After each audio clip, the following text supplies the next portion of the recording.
ఇదివరకు జగన్ నుంచి కాపాడమని రఘురామకృష్ణరాజు అన్ని ప్రభుత్వ వ్యవస్థలను ఆశ్రయిస్తే ఇప్పుడు రఘురామకృష్ణరాజు నుండి రక్షణ కల్పించమని ఓ వ్యక్తి కోర్టులకు వెళ్ళినటువంటి అంశం. పారిశ్రామికవేత్తలను తీసుకొచ్చి రాష్ట్రాన్ని అభివృద్ధి పదంలో నడిపిస్తున్నామని చెప్పుకునే తండ్రి కొడుకులు చంద్రబాబు నాయుడు, లోకేష్లకు తమ పార్టీ నేత, శాసనసభ డిప్యూటీ స్పీకర్ రఘురామకృష్ణరాజు అరాచకాలను ఏమాత్రం పట్టించుకోవడం లేదు. దీంతో ఓ వ్యాపారవేత్త చేసేదేమీ లేక భద్రత కోసం హైకోర్టు తలుపు తట్టారు.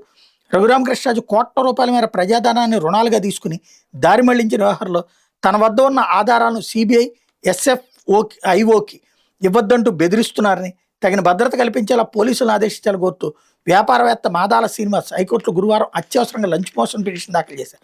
2+2 భద్రత కల్పించేలా ఆదేశాలు ఇవ్వాలని, అందుకయ్యే ఖర్చును తానే భరిస్తానని శ్రీనివాస్ తన పిటిషన్లో పేర్కొన్నారు. కృష్ణరాజుకి చెందిన ఇండ్ భారత్ పవర్ జెన్కామ్ కంపెనీని వేలంపాట్లో కొనుగోలు చేసినందుకు తన మీద కక్ష పెంచుకున్నారని చెప్పారు.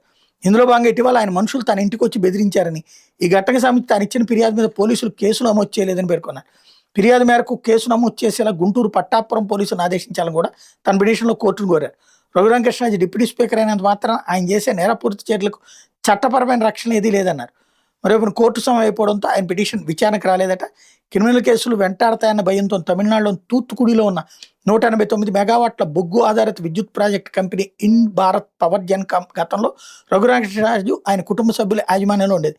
భారీ ఆర్థిక బకాయిల వల్ల national company law tribunal Hyderabad bench సదర్ కంపెనీ లిక్విడేషన్కి ఆదేశించింది.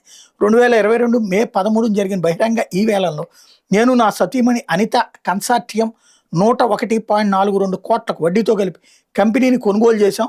రఘురామకృష్ణరాజు చెల్లించాల్సిన 267 కోట్లను వసూలు చేసుకోవడానికి, న్యాయస్థానంలో కేసును కొనసాగించడానికి చట్టబద్ధమైన బాధ్యత, హక్కులను ఈ ఎన్సిఎల్టీ మాకు ఈ సందర్భంగా ఇచ్చింది.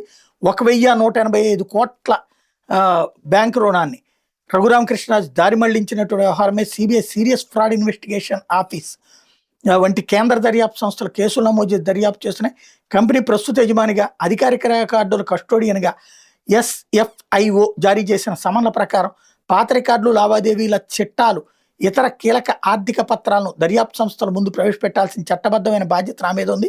ఈ కీలకమైన రికార్డులు గనుక సిబిఐ, ఎస్ఎఫ్ఐఓ చేతికి చిక్కితే తన మీద క్రిమినల్ కేసులు విచారణ వేగవంతమైన శిక్ష పడుతుందనే భయంతో రఘురామకృష్ణరాజు మా ఇంటి మీద దాడి చేయించి ఆ పత్రాలను లాక్కోవడానికి ప్రయత్నించారంటూ పిటిషనర్ చెప్పుకొచ్చారు.